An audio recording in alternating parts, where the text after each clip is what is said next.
महाभारत काल तो कब का खत्म हो गया है, लेकिन कहा जाता है कि वो आज भी जिंदा है। ऐसा कहा जाता है कि वो आज भी भटक रहा है। उसके शरीर पर महाभारत काल के दौरान लगे जख्मों के निशान आज भी हैं।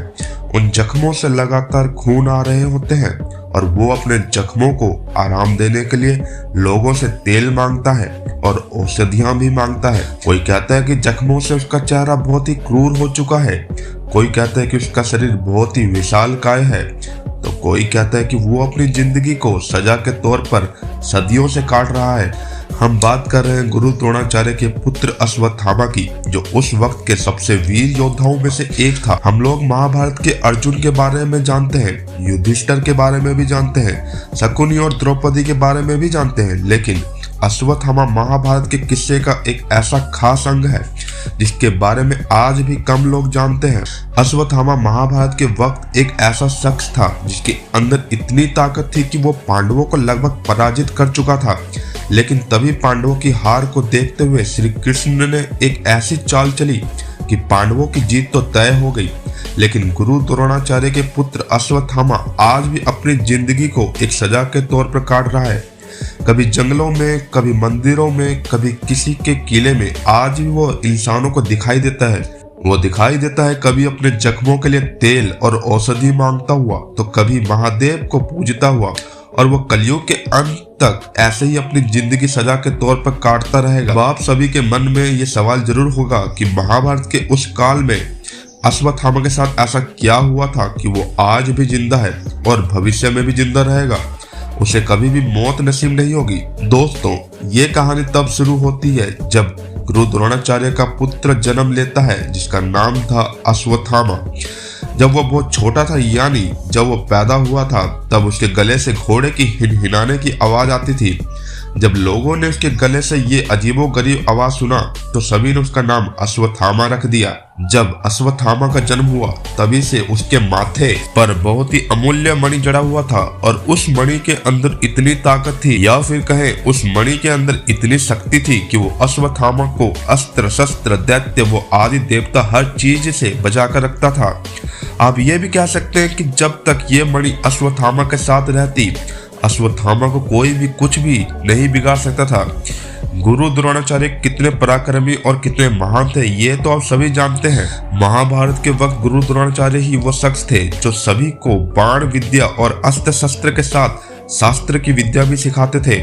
ये तो सभी जानते होंगे कि महाभारत का युद्ध जब चल रहा था उस वक्त गुरु द्रोणाचार्य पांडवों का साथ छोड़कर मजबूरी में कौरवों के साथ आ जाते हैं और वो कौरवों की तरफ से युद्ध लड़ते हैं। बिल्कुल अपने पिता की तरह अश्वत्थामा भी कौरवों का साथ देता है और पांडवों के खिलाफ युद्ध लड़ता है। गुरु द्रोणाचार्य बहुत ही पराक्रमी थे और उससे भी अधिक पराक्रमी उनका शिष्य अश्वत्थामा था। दोनों ने मिलकर पांडवों को लगभग पूरी तरह से पराजित ही कर दिया था और कुछ ही वक्त में पांडवों की हार भी निश्चित थी।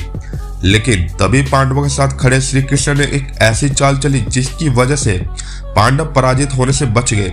आप इसे कपट चाल की तरह से भी जान सकते हैं। दरअसल महाभारत के युद्ध के दौरान मैदान में बहुत पराक्रमी हाथी भी मौजूद था जिसका नाम अश्वत्थामा था।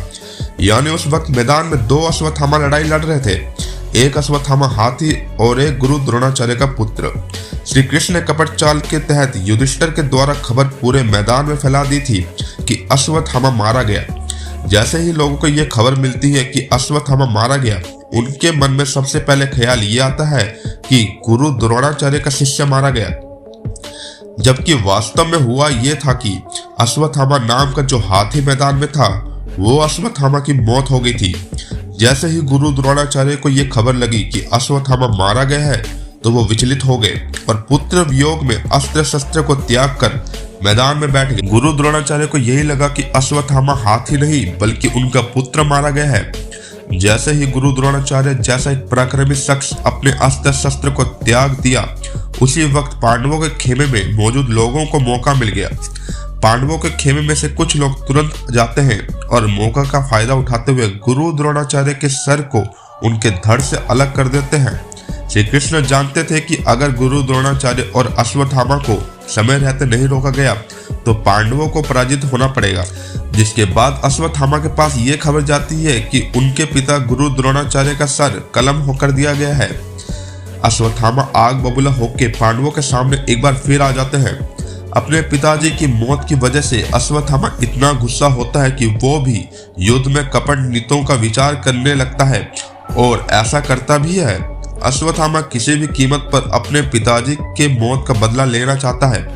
वो अंधेरे में मौका पाकर द्रौपदी के 5 पुत्रों को सोते वक्त वध कर देता है। जिसके बाद अर्जुन गुस्से में आ जाता है और वो अश्वत्थामा का पीछा करने लगता है। अपने आप को खतरे में देखकर अश्वत्थामा बिना सोच विचार के ही ब्रह्मास्त्र चला देता है। लेकिन अफसोस अश्वत्थामा के पास ब्रह्मास्त्र चलाने का ज्ञान तो था, लेकिन जरूरत पड़ने पर अपने ब्रह्मास्त्र को वापस लेने का कोई ज्ञान नहीं था। और अश्वत्थामा के द्वारा चलाए गए ब्रह्मास्त्र सीधे अभिमन्यु की पत्नी के गर्भ में जाकर लगता है, जिसकी वजह से अभिमन्यु की पत्नी और उसके पेट में पल रहे बच्चे की मृत्यु हो जाती है। उसके बाद श्री कृष्ण अति क्रोधित हो जाते हैं। अति क्रोधित होते हुए अश्वत्थामा के माथे पर बचपन से जो मणि लगा हुआ था उस मणि को छीन लेते हैं और वो कहते हैं कि अबोध बालक और स्त्री की हत्या करना धर्म के खिलाफ है और जो तुमने गलती की है उसकी सजा तुम्हें इसी जन्म में भुगतनी पड़ेगी। श्री कृष्ण अश्वत्थामा से आगे कहते हैं कि कलयुग के अंत तक तुम्हारा सामना मौत से कभी नहीं होगा। तुम ऐसे ही कलयुग के अंत तक भटकते रहोगे। मणि निकलने के बाद अश्वत्थामा की सारी शक्तियां चली गई और श्री कृष्ण द्वारा दिए गए श्राप की वजह से अश्वत्थामा हमेशा अमर तो हो गया, लेकिन उसकी जिंदगी किसी सजा से कम नहीं रही। और ऐसी मान्यता भी है कि मणि निकल जाने की वजह से जैसे महाभारत काल से लेकर अब तक अश्वत्थामा के माथे से लगातार खून बह रहा है। महाभारत के युद्ध के दौरान मणि निकल जाने की घाव आज भी उसके शरीर पर मौजूद हैं, जो आज भी नहीं भरे हैं। आप भी अंदाजा लगा सकते हैं कि महाभारत काल के बाद अभी तक अश्वत्थामा कितने युगों तक अपनी जिंदगी भटक कर बिताई होगी। आपको जानकर हैरानी होगी कि मध्य प्रदेश के बेरहानपुर से 20 किलोमीटर दूर असीरगढ़ नाम का किला मौजूद है, जो अपने अंदर न जाने कितने राज दबा कर बैठा हुआ है। वहां रहने वाले लोगों का कहना है कि किले के अंदर से गुप्तेश्वर मंदिर में अश्वत्थामा हर रोज आते हैं और पूजा करके चले जाते हैं। हर रोज आने के बावजूद भी वो किसी को नजर नहीं आते। माना जाता है कि सूर्य उदय होने से पहले आते हैं और किसी के आने से पहले ही शिवलिंग की पूजा करके चले जाते हैं।